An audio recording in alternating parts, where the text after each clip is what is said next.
Python, Gaussian Bernoulli RBM on computing PV vertical bar H.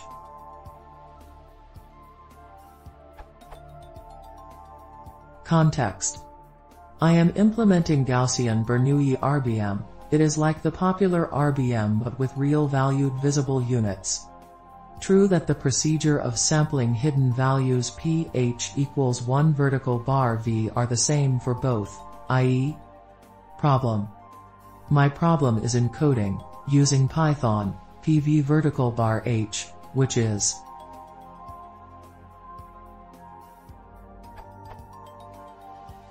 I am a little bit confused as to how N works. Do I simply add Gaussian noise using the data's standard deviation to be plus sigma W H? Thank you in advance.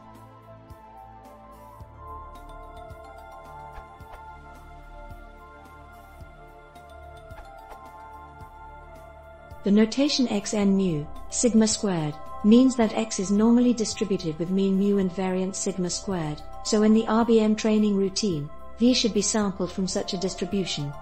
In numpy terms, that's